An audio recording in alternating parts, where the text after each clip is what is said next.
नमः। ओम इष्टदेवताभ्यो नमः। ओम इष्टदेव्यै नमः। ओम गजाननं भूतगणाधिसेवितं कपित्जम्बुफलचारुभक्षणम् उमासुतं शोकविनाशकारकं नमामि विघ्नेश्वरपादपङ्कजम्। ऋषि ऋषि पराशर जी का ध्यान करते हैं और हम कक्षा के क्रम को आगे बढ़ाते हैं। ठीक है। तो हम बिना समय नष्ट किए हुए कल हम पढ़ा रहे थे कुंडली विश्लेषण हम किस प्रकार से करें। तो मैंने आपको बताया था कि भाई जातक की जन्म तिथि का पता हो, जन्म स्थान का पता हो, ठीक है, और जन्म समय का पता हो। फिर हम लग्न कुंडली को देखेंगे कि क्या राशि पड़ी हुई है और उसका क्या प्लेनेट है। और जब भी हम फलित करेंगे तो काल पुरुष की कुंडली को हम ध्यान में रखेंगे कि प्रथम भाव जो मेष राशि है वह मस्तिष्क को दर्शाती है, व्यक्ति के व्यक्तित्व को दर्शाती है, मस्तिष्क को दर्शाती है। और मतलब काल पुरुष की कुंडली को रखना है क्योंकि ये चीज हमारी हेल्प करती है। आगे चलते हैं, लग्नेश की स्थिति को देखेंगे कि लग्नेश कहाँ बैठा है और अन्य किन किन ग्रह की युति वहां है इत्यादि। फिर सूर्य चंद्र की स्थिति को देखेंगे। सूर्य चंद्र को क्यों देखेंगे भाई? क्योंकि चंद्रमा माता है, चंद्रमा मन है। ठीक है, मन की स्थिति को जानने के लिए एफर्ट्स चंद्रमा से पांचवें भाव में देखना। जो भी ग्रह बैठा होगा ना व्यक्ति उसके लिए एफर्ट्स जरूर करेगा। जहां भी चंद्रमा बैठा वहां से पांचवा गिनना, मतलब चंद्रमा मानो दशम भाव में बैठा है। ठीक है। तो आप 11वां 12वां 1 2, जब आप दूसरे भाव में पहुंचेंगे तो पांचवा भाव आ जाएगा चंद्रमा से पांचवा। तो व्यक्ति एफर्ट्स करेगा। और जब हम एक भावात भावों का सिद्धांत होता है कि जैसे हम पहला भाव क्या कहते हैं, पहला भाव है तो पहले से पहला, पांचवे से पांचवा, चौथे से चौथा। अगर मानो हमें किसी का सुख देखना है तो हम चौथे भाव को तो देखेंगे पर चौथे से चौथा भी देखेंगे। ठीक है। तो इस तरह से हम देखते हैं जैसे धर्म त्रिकोण, अर्थ त्रिकोण, काम त्रिकोण, मोक्ष त्रिकोण है। ठीक है। और भावात भावों का सिद्धांत दूसरे से दूसरा, तीसरे से तीसरा, चौथे से चौथा, छठे से छठा, आठवें से आठवां, इस तरह गिनते हैं। ठीक है। अब भावों को देखेंगे, भाव की गहनता को जानेंगे, एक एक भाव का विस्तार में अध्ययन करेंगे तो हम समझ पाएंगे कि भाई ये भाव बड़ी यात्रा का है, ये भाव छोटी यात्रा का है, ये हमारे सपनों को दर्शाता है, ये हमारा शयन कक्ष है, ये हमारा शौचालय है। मतलब उसमें अगर हम लाल किताब को देखें या लाल किताब को भी हटा दो, आपकी जन्म कुंडली आपके घर के वास्तु को भी बताती है, आपके जीवन के वास्तु को बताती है। और हमें छोटी छोटी चीजें बड़ी हेल्प करती हैं। ठीक है। भाव हो गया, भावेश भाव, भाव और भावेश कहाँ जाके बैठा है, भावेश को देखेंगे उसकी क्या स्थिति है। युति संबंध, किन किन ग्रहों से युति संबंधी हो रहा है भावेश। या जिस भाव, मानो हमने दशम भाव की बात करनी है या हमें धन की हाँ बात मैम, करनी है। वो भावात भावा वाला सिद्धांत एक बार फिर से बता दीजिए बस। कोई बात नहीं, अभी अभी हम वैसे वो मैंने पहले बोल दिया, आगे उस क्रम की चर्चा होगी। ठीक है, आप धैर्य रखिए, अभी बताती हूँ। तो भाव, जैसे हमने भाव के बारे में विशेषताएं जानना है। ठीक है। तो हम भाव का विस्तृत अध्ययन अभी कर ही रहे हैं, धीरे धीरे राशियों का, ग्रहों का, भाव का विस्तृत अध्ययन करेंगे। तो हमें पता, एक जन्म कुंडली देखकर ही पता लग जाएगा व्यक्ति के वास्तु का, उसके घर की स्थिति का, उसके आसपास के संबंधों का। ठीक है।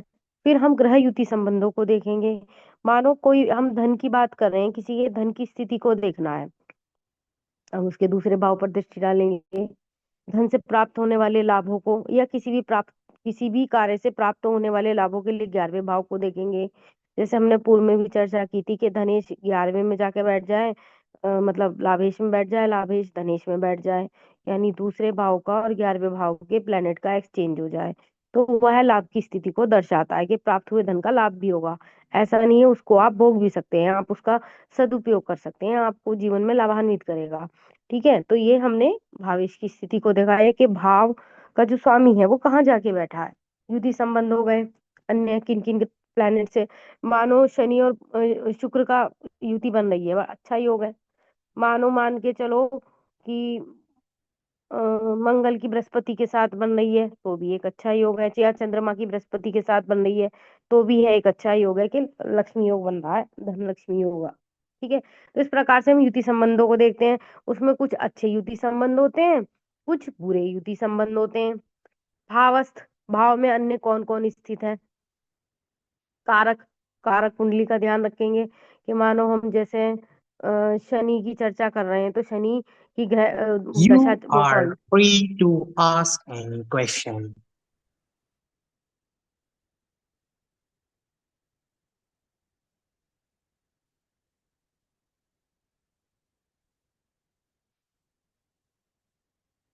ये महोदय कौन है और कहाँ से जुड़े हैं? ध्यान रखिएगा, अगर कोई जुड़ता है, वैसे तो रिमूव होने के बाद कोई एंटर नहीं कर सकता, लेकिन अगर कोई जुड़ता है तो आप मुझे प्लीज बता दीजिएगा। आज रमा शर्मा जी नहीं जुड़ी हैं। जी, जुड़ गई हूँ। जी धन्यवाद महोदया। ध्यान रखिएगा रमा जी, अगर कोई एंट्री लेता है, पता नहीं किसी ने, आप में से किसी ने लिंक भेजा या कहाँ से उसको लिंक मिल गया, कोई भी इस कक्षा का लिंक किसी को ना भेजे। केवल पाराशरी समूह में जुड़े हुए सदस्यों के लिए ही है ये लिंक।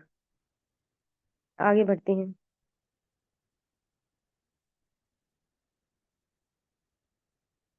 जी, एक मिनट रुकिएगा, मैं सेटिंग को देखती हूँ।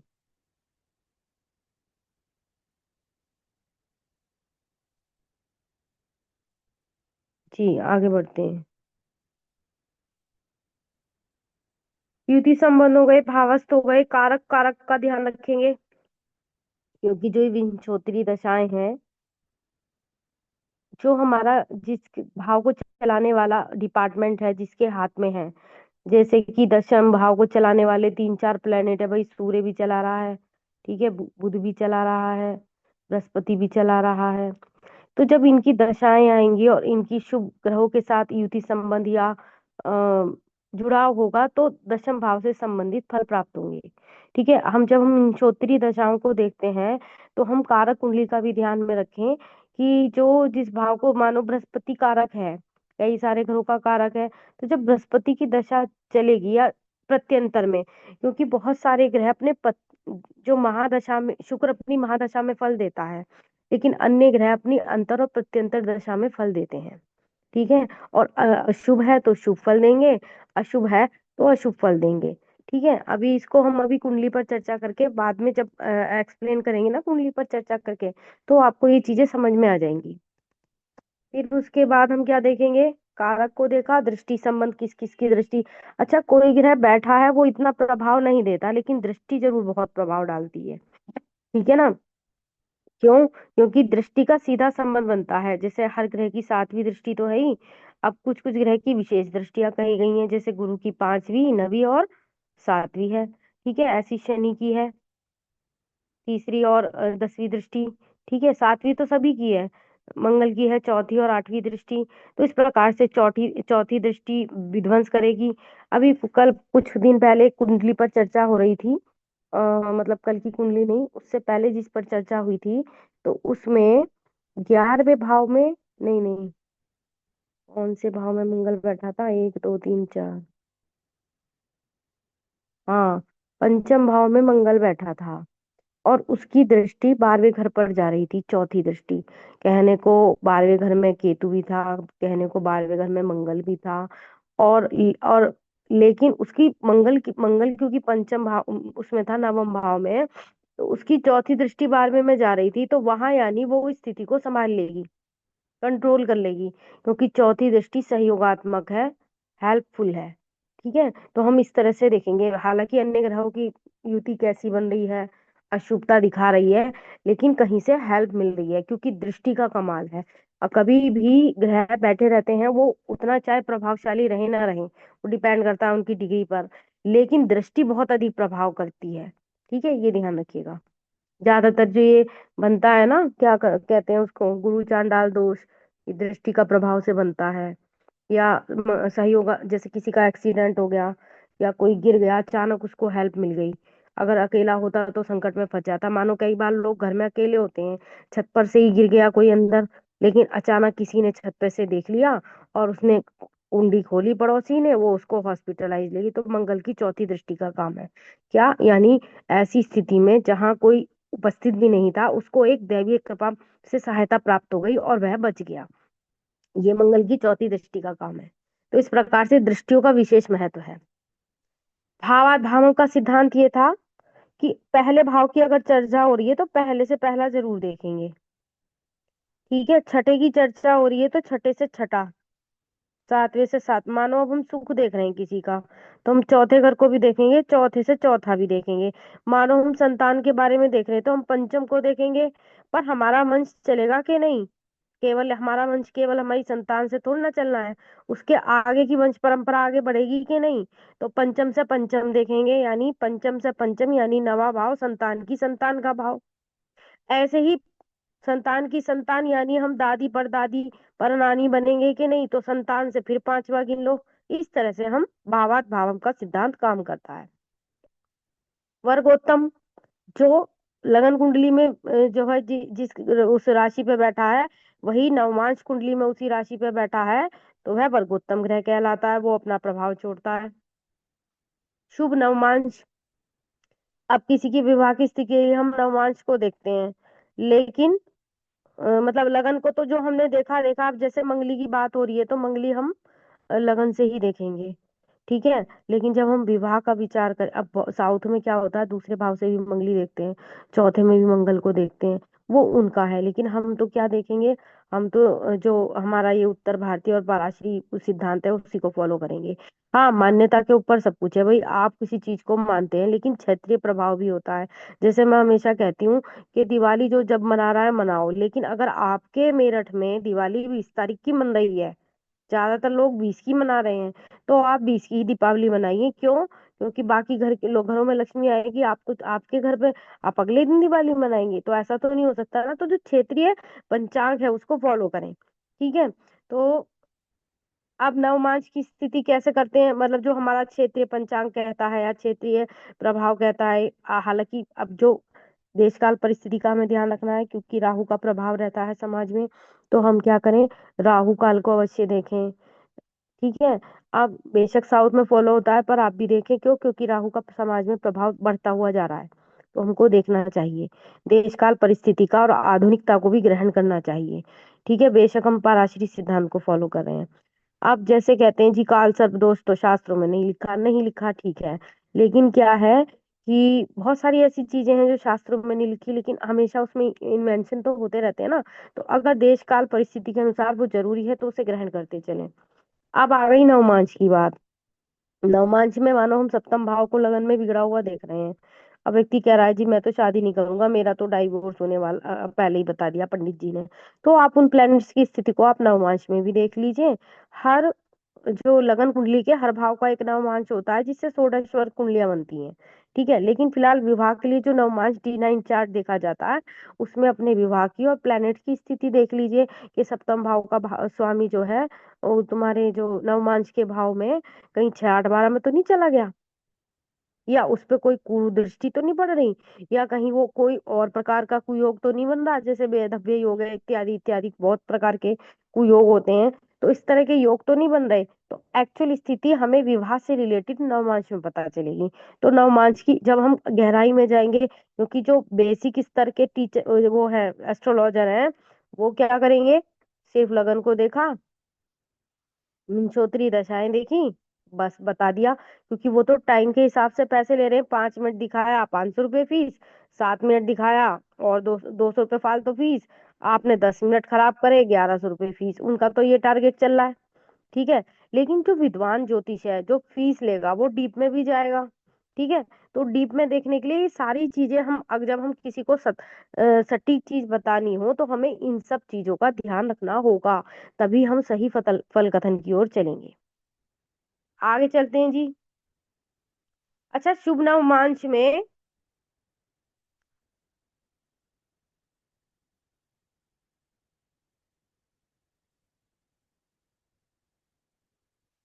ये कुछ नियम था, मैं बाद में बताऊंगी शुभ नवमांश के बारे में। ठीक है, आगे चलो। दशाएं, दशाओं में हम क्या देखेंगे, महादशा देखेंगे, श्रोत्रिय दशाएं देखेंगे, महादशा जैसे अब शुक्र है अपनी महादशा में फल देता है, अन्य ग्रह अपनी अंतर और प्रत्यंतर दशा में भी फल देते हैं। ये आप याद कर लेना सीधा सीधा। मानो किसी पे शुक्र की महादशा चलने वाली, तो समझ लो उसकी बल्ले बल्ले होने वाली। शुक्र अगर जन्म कुंडली में अच्छी स्थिति में है तो बहुत ही बढ़िया है, क्योंकि शुक्र का क्या काम है, भौतिकता, संसार को जीना, शुभता देना, एक शुभ प्लेनेट है। और क्या देगा आपको? लग्जरी लाइफ देगा, आपको सांसारिक सुखों का भोग करा देगा, जिसे कहते हैं ना लाइफ ऑफ क्वालिटी। जो जो मन करा खाना, जो मन करा पहनना, जो मन करा, जब मन करा सोना, जब मन करा जागना, जब जो मन करा करना, अपनी लाइफ को अपने स्टाइल में जीना, और हैप्पीनेस के साथ हर तरह की प्रोग्रेस। तो वो शुक्र की महादशा अगर ग्रह शुक्र की स्थिति जो है जन्म कुंडली में बहुत बुरी नहीं है, तो शुक्र की दशा अच्छी अच्छी जाएगी व्यक्ति की। ठीक है, क्योंकि शुक्र शुक्र का तो काम ही है भौतिकता और उससे विलासिता, भोग विलास कराना। ठीक है, तो अब शुक्र अपनी महादशा में फल देता है, और ये आपको एक पॉइंट पता चल गया कि मानो किसी की शुक्र की महादशा आने वाली है तो व्यक्ति अच्छी प्रकार से भोग करेगा। और अन्य ग्रह अपनी अंतर और प्रत्यंतर दशा में फल देते हैं। अब आ जाइए गोचर पर। एक अच्छा ज्योतिषी केवल लगन चार्ट को नहीं देखेगा, वो देखेगा या विंशोत्तरी दशाओं के आधार पर ही फल कथन नहीं करेगा। हालांकि दशाओं का सबसे ज्यादा महत्व है। क्यों? क्योंकि वो आपकी जन्म कुंडली, आपके चार्ट, आपके प्रारब्ध में होने वाले फलित को दर्शा रही है कि अब क्या होने वाला है। लेकिन अगर गोचर में भी सेम स्थिति बन गई तो घटना, अमुक घटना घटित होने के चांसेस है 100%। तो क्या करेगा व्यक्ति? गोचर को देखेगा। गोचर में क्या देखेगा? बृहस्पति की स्थिति, बृहस्पति की दृष्टि कहाँ जा रही। गोचर कुंडली वहीं पर जो एक होती है ना, जैसे जहां लगन चार्ट होता है वहीं एक गोचर कुंडली होती है, उसमें आप सॉफ्टवेयर में बनी होती है। तो गोचर कुंडली में आप देखेंगे कि भाई गुरु की क्या स्थिति है, कहाँ कहाँ दृष्टि जा रही है, यानी कहाँ कहाँ उसको लाभ मिलने वाला है। फिर हमने और दृष्टियां भी देख ली, जैसे शनि मानो किसी के दूसरे भाव में जाकर गोचर में दिखाई दे रहा है, तो यानी धन का खर्चा करवाने वाला है। तो हम व्यक्ति को आगाह करेंगे कि भाई देखो, संभल के रहो, तुम्हारे पैसे खर्च होने वाले हैं। ठीक है, तो गोचर की स्थिति इस तरह से काम करती है। आगे चलो जी। वैसे हम एक एक कुंडली पर आपको एक्सप्लेन करके बताएंगे, लेकिन वो बाद का विषय है, क्योंकि अभी हमने गहन अध्ययन नहीं करा है। तो अभी तो हम एक सामान्य चर्चा कर रही हूँ। आगे चलो जी। कुंडली में बनने वाले शुभ और अशुभ योग। अब जब हम किसी की कुंडली पे दृष्टि डालेंगे तो किस किस प्रकार के योग बन रहे हैं? रोचक योग बन रहा है क्या? भद्र योग बन रहा है क्या? बुधादित्य योग बन रहा है क्या? है ना? लक्ष्मी योग बन रहा है क्या?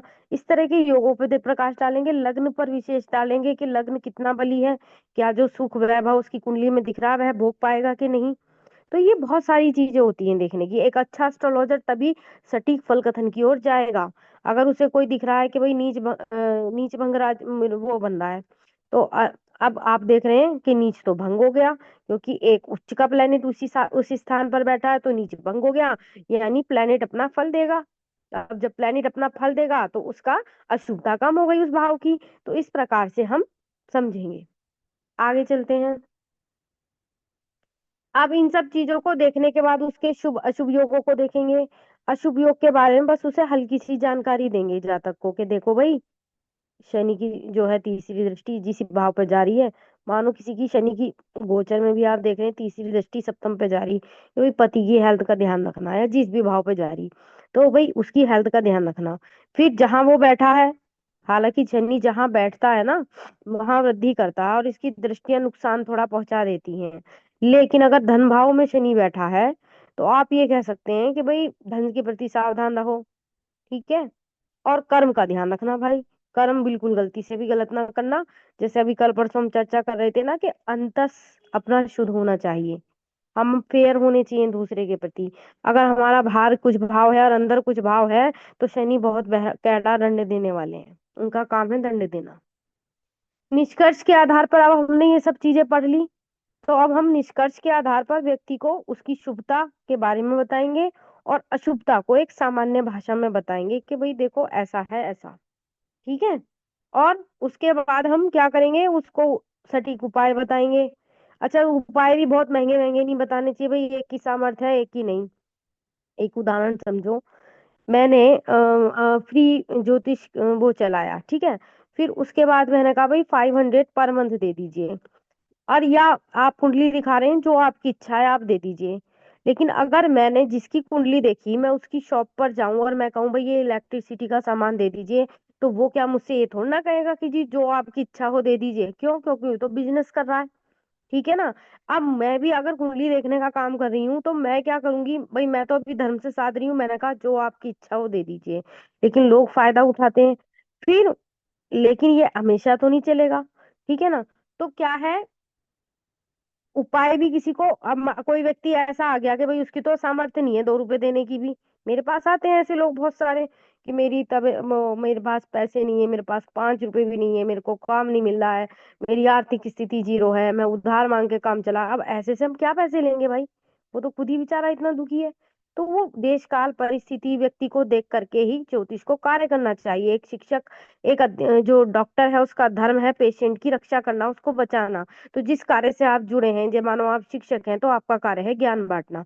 अगर कोई निशुल्क में भी कोई पूछने आ रहा है तो हम, और वो सामर्थ्यवान नहीं है, तो उसकी हमें मदद करनी है, क्योंकि जिस पैसे पे, जिस कार्य को हम कर रहे हैं वो केवल पैसे के लिए नहीं है। पैसा सब कुछ नहीं है। आप जिस पोस्ट पर हैं, जिस कार्य के लिए हैं, जो योग्यता ईश्वर ने आपको दी है, आप उसका सदुपयोग करके चले तो वो विद्या आपको सदेगी। ठीक है, आगे चलते हैं। तो हमको उपाय भी ऐसे बताने जो जातक कर सके। कैसे उपाय? जैसे कि रुद्राक्ष हर किसी को बता दो। ठीक है, क्योंकि रुद्राक्ष पहनने का कोई नकारात्मक फल नहीं है, बल्कि सकारात्मक ही फल है। अगर कुछ नहीं समझ में आ रहा, कैसा कोई सा भी रुद्राक्ष पहन लो। ठीक है, केसर चंदन का तिलक लगा लो। कुछ ऐसे उपाय जो कोई भी व्यक्ति कर सकता हो। अगर हमने उसको बड़े बड़े पूजा बता दी, पूजा भी अगर कुछ बताना है तो वो स्वयं कर सके, और उसकी सामर्थ्य है, तो आप किसी कर्मकांडी पंडित से जो है, आप ग्रह दोष निवारण का तो वो हवन बता ही दीजिए। ठीक है, कम से कम ग्रह शांति तो हो। फिर पितृ शांति का कोई हवन बता दीजिए, कम से कम पितृ शांति भी हो।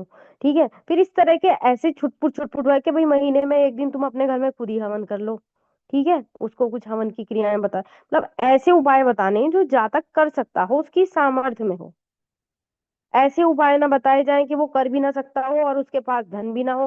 हो क्या रहा है आजकल समाज में? देखो, डरा डरा के लोग पैसे कमा रहे हैं। अरे तुम्हारे तो पितृ दोष बन रहा है, तुम्हारे तो कालसर्प दोष बन रहा है, अरे लाओ जी इतने पैसे दे दो, ये पूजा करा लो, कई कई लाख रुपए ठग लेते हैं। तो ये काम नहीं करना, क्योंकि अगर हमने इसका व्यापार बनाया तो एक ना एक दिन ये विद्या आपको ही हार्म पहुंचा देगी। ठीक है, तो ये ध्यान रखना है। आगे चलो। चंद्र कुंडली।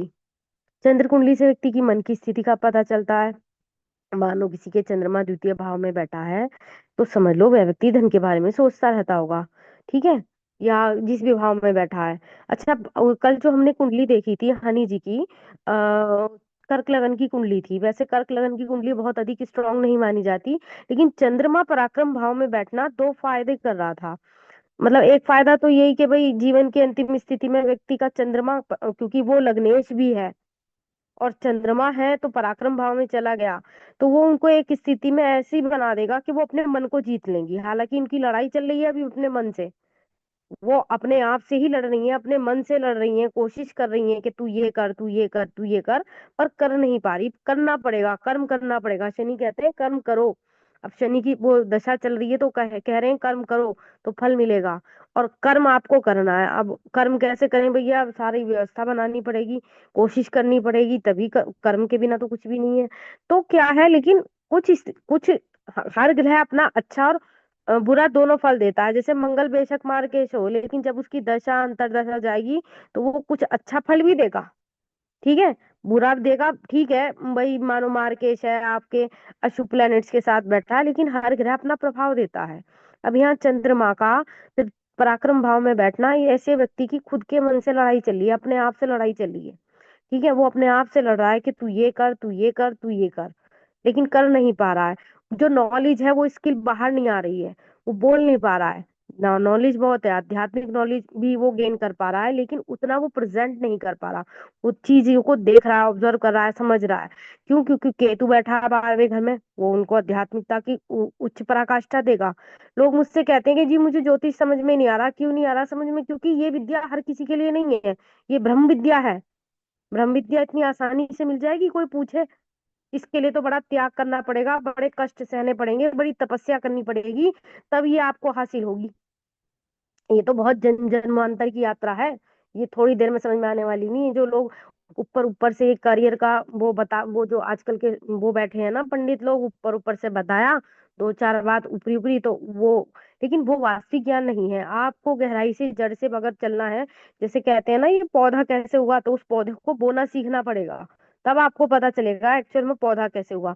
तो ऐसे ही ये यात्रा है, इसमें तो आप चलते रहो।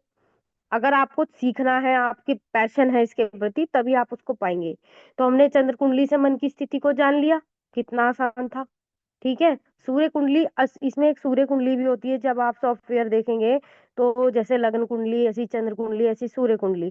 तो भाई मैं आपको सॉफ्टवेयर से इसलिए बता रही हूँ, ज्यादातर लोग सॉफ्टवेयर यूज करें, जिन्हें गणित आता भी है ना, वो भी हाथ से कुंडली नहीं बना रहे, वो पुराने जो टेक्नोलॉजी से दूर हैं, टेक्नोलॉजी तक नहीं पहुंचे, वो करते हैं। नहीं तो मोस्ट ऑफ द लोग अब आज के टाइम में देश काल परिस्थिति, क्योंकि सबको जाना है लैपटॉप वाले पंडित जी के पास, हम जैसों के पास कोई जल्दी से थोड़ी आएगा भाई, मानो कोई बना के भी दे देगा हाथ से।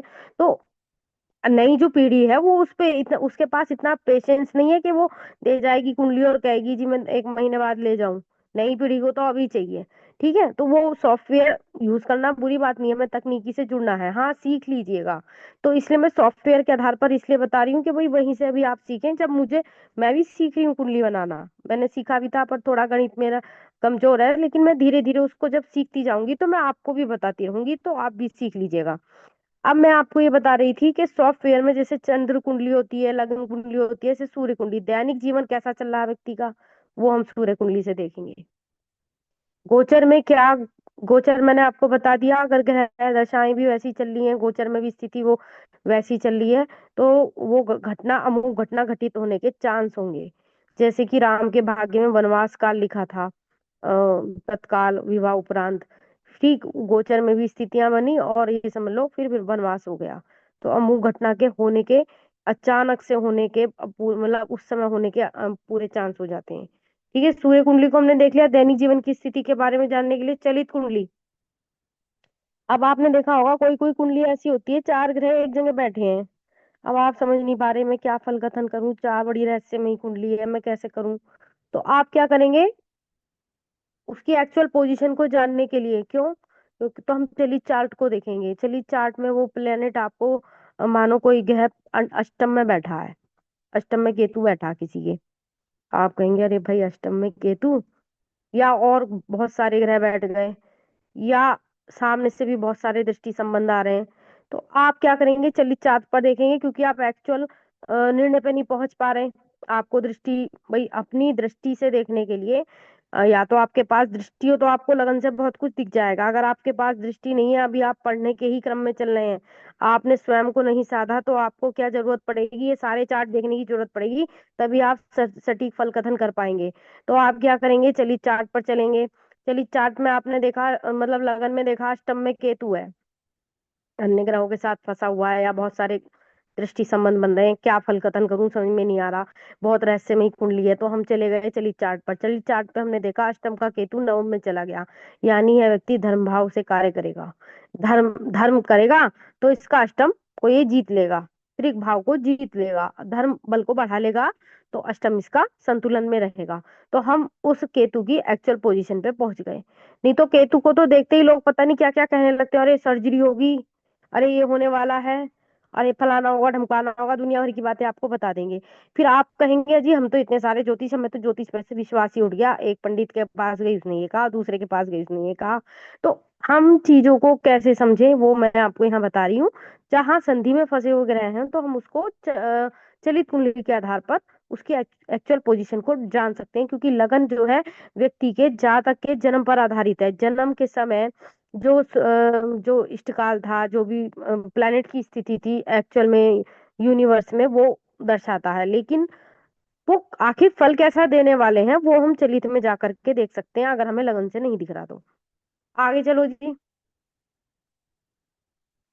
फंसे हुए ग्रह की वास्तविकता को जानने को समझने के लिए, ठीक है, होरा कुंडली वो धन की कुंडली होती है। अब जब हम आगे के क्रम में आगे बढ़ेंगे ना, तो आपको पंचांग गणित को भी बताती जाऊंगी, और उसके लिए कोई वो नहीं है, आपको जो मुझे ज्ञान प्राप्त है धीरे धीरे दूंगी। तो उसमें क्या है ना, हम होरा कुंडली को भी सीखेंगे कि भाई सूर्य और चंद्र की स्थिति से जो होरा कुंडली हमारी बनती है, इसमें हम धन की स्थिति को देखते हैं।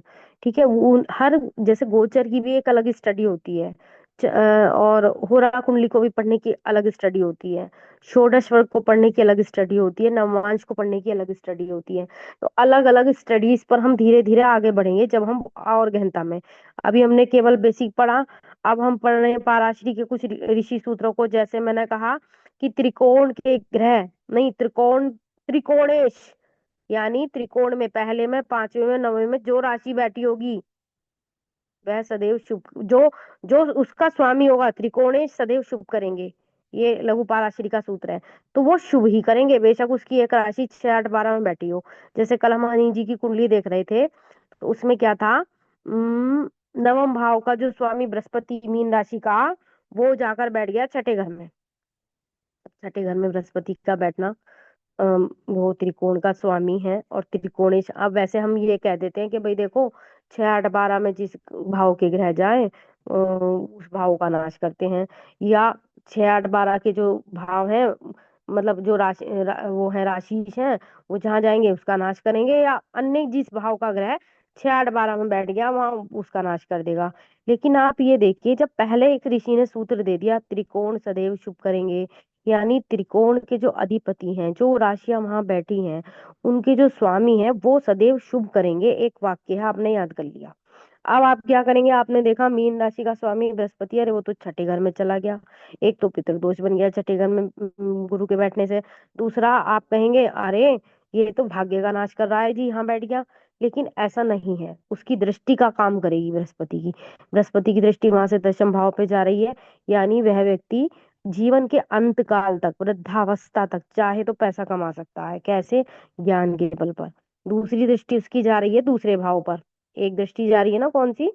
पंचम दृष्टि दशम पर। सप्तम दृष्टि 12वें पे जा रही है, धार्मिक यात्राएं करेगा, धन की प्रति आस्था रहेगी, धार्मिक उन्नति करेगा, ज्ञान वैभव कमाएगा, और उस ज्ञान के उस स्तर को पाएगा जो हर किसी को नसीब नहीं होता। मतलब पराविद्या ब्रह्म विद्या में जाएगा, ज्ञान प्राप्त करेगा, कहते हैं ना। वो कौन सा ज्ञान कहेंगे? ब्रह्म ज्ञान प्राप्त करेगा। ठीक है, और प्रयास करे तो मोक्ष भी पा सकता है। उसके बाद हमने देखा एक दृष्टि दूसरे भाव पे भी जा रही, यानी धन की स्थिति ठीक रहेगी, व्यक्ति अपने जीवन के अंतिम समय तक अपने ज्ञान से कमा सकता है पैसा। ठीक है, और ज्ञान ऐसी चीज है कि जीवन के अंतिम समय तक अगर आपके पास ज्ञान है तो लोग आपको घरों में ढूंढने आएंगे कि आओ जी आओ, हमारा हमारे साथ काम करो। ठीक है, तो ज्ञान तो अपना बढ़ाओ। तो इस प्रकार से, और दूसरी बात, छठे घर में बृहस्पति के बैठने से क्या होगा, व्यक्ति अपने शत्रुओं को स्वयं ही क्षमा कर देगा। जब शत्रुओं को क्षमा कर दिया तो शत्रु है ही नहीं, शत्रु उसी का होता है जो क्षमा नहीं कर पाता। ठीक है, हमारे तो शास्त्रों में लिखा है। एक हमारे एक संस्कृत कार्यक्रम कहीं चल रहा था, तो वहां एक प्रधानाचार्य जी आए, शायद प्रबंधक थे, काफी पढ़े लिखे थे। उन्होंने एक श्लोक सुनाया बच्चों को, हालांकि वो संस्कृत के अध्यापक नहीं थे, पर उन्होंने एक श्लोक सुनाया। श्लोक ध्यान नहीं आ रहा है, पर हाँ उस श्लोक के माध्यम से उन्होंने ये बताने का प्रयास किया कि भाई मेरा कोई शत्रु नहीं है। क्यों? क्योंकि मैं अपने शत्रुओं को माफ कर देता हूँ। शत्रु उसका होता है जो शत्रुता पाल के रखता है। और वो श्लोक में था, मुझे इस समय ध्यान नहीं आ रहा वो श्लोक कौन सा था।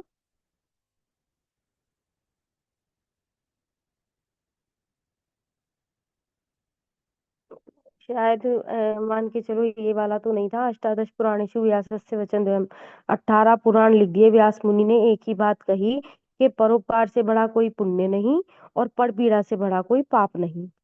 तो उन्होंने ये कहा कि देखो शत्रु पर भी परोपकार करो और किसी को पीड़ा ना पहुंचाओ। अगर हम ऐसा करेंगे तो हमारा कोई शत्रु नहीं है। और मेरा आज तक कोई शत्रु नहीं बना, क्योंकि जब मैंने विद्यार्थी जीवन में था तो मेरे शिक्षक ने मुझे ये श्लोक समझाया था, और वो मेरे अंतस में इतना बैठ गया कि मैंने कभी शत्रु पर भी परोपकार किया और दूसरे को पीड़ा नहीं पहुंचाई कभी। तो हुआ क्या, मेरा कोई शत्रु ही नहीं है आज। तो उन्होंने कहा कि संस्कृत का प्रभाव देखिए कितना अच्छा है, वो संस्कृत के महत्व को बता रहे थे।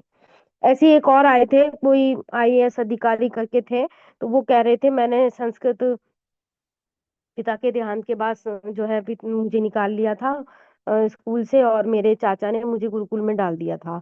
तो मेरी माँ जो है मेरे चाचा से बहुत लड़ी कि मेरे इसके पिता नहीं है तो तुमने इसे गुरुकुल में डाल दिया।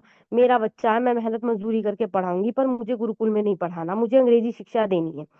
और उनकी माँ ने उसे 8वीं तक वो बच्चा गुरुकुल में पढ़ा, 8वीं 10वीं तक, उसको निकाल करके किसी अंग्रेजी मीडियम विद्यालय में डाल दिया, हॉस्टल में डाल दिया कहीं। तो उसने पढ़ाई पढ़ ली, आईएएस अधिकारी बना, पर वो कहने यहाँ ये आया था कि देखो भाई मैं इतना बड़ा अधिकारी हूँ, लेकिन ये आईएएस का एग्जाम मैंने संस्कृत के बल पर निकाला है, और पंडित ने बचपन में ही बता दिया था कि ये बच्चा संस्कृत जरूर पढ़ेगा, लेकिन मेरी माँ को यकीन नहीं हुआ।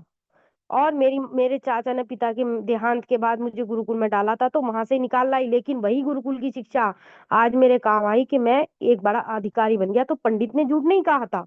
पंडित ने कहा था कि ये बच्चा संस्कृत से आगे जाएगा, और आज मैं बेशक अंग्रेजी मीडियम इसका पढ़ाई में पढ़ा हूँ, कुछ कितनी भी पढ़ाई पढ़ी हो मैंने, लेकिन वो गुरुकुल की शिक्षा से मैंने वो संस्कृत का पेपर निकाला। और जब हम संस्कृत का पेपर निकाल लेते हैं, स्कोरिंग सब्जेक्ट है, तो उसमें क्या है कि मैंने मार्क्स स्कोर कर लिए और मैं इस अधिकारी पद पर चयनित हो गया, सामान्य जाति का होकर के भी। तो मैं तो उस पंडित को भी साधुवाद देता हूँ और इस संस्कृत को भी साधुवाद देता हूँ कि जिसकी वजह से आज मैं यहाँ खड़ा हूँ और आप लोगों के बीच ये बताने आया हूँ। तो बहुत सारी चीजें हैं, संस्कृत आप पढ़िए, आपको बहुत कुछ ऐसा ज्ञान हो जाएगा जो आपको भौतिकतावादी समाज में नहीं दिखाई देगा। तो हम आगे चलते हैं। घोड़ा कुंडली हो गई धन की स्थिति को समझने के लिए। सुदर्शन चक्र, क्या आप मुझे सुन पा रहे हैं? मैं कंटिन्यू बोल रही हूँ, समझ में आ रहा है? हेलो। जी मैम। जी मैम। तो आगे चलें जी, चलते हैं जी आगे। मैम। रमा जी फिर चली गई। चलिए, हाँ जी, तो हम कहाँ थे? सुदर्शन चक्र पर। हालांकि सुदर्शन चक्र जब आप देखेंगे ना किसी भी कुंडली का, तो आपको क्या लगेगा? ग्रह घूमते हुए नजर आ रहे हैं, आप कहेंगे ये चलित है कि सुदर्शन है। लेकिन जब हम व्यक्ति की आयु का अनुमान लगाते हैं, क्योंकि कई बार होता क्या है ना, लोग परीक्षा लेने बहुत आते हैं जब आप स्टार्टिंग कर रहे हो। भाई जब आपको ज्ञान हो गया, ज्ञान हो गया, ज्ञान के बाद आपने प्रैक्टिस भी बहुत बढ़ा ली, तो अब आपका कोई उल्लू तो बना नहीं सकता। कोई भी आपका उल्लू बनाने से पहले 100 बार सोचेगा। लेकिन जब आप प्रथम स्तर पे होंगे, तो आपके पास ऐसे ऐसे कैंडिडेट आएंगे, किसी मरे हुए व्यक्ति की जन्मपत्री लिया है, आपके सामने रख दी, कहेंगे जी देखो इसमें। अब सुदर्शन से आप या उसकी ग्रह दशाओं से, या अगर आपके पास दृष्टि है तो कहना ही क्या, आप पता लगा लेंगे कि ये तो मृत व्यक्ति की पत्रिका है, ये यहाँ क्या कर रही है। आप बिल्कुल नहीं देखेंगे। या अगर कोई वो मरने वाला है, तो उसको कहेंगे जी पूजा बिठा दो, जाप बिठा दो अपने घर में, आप कोई हनुमान बाहु का जाप चला दो, या संकल्प करके किसी पूजा पे बैठ जाओ, उसकी मुक्ति के लिए प्रार्थना करो, या वो ठीक हो जाए इसके लिए प्रार्थना करो। ठीक है, कंटिन्यू जाप होते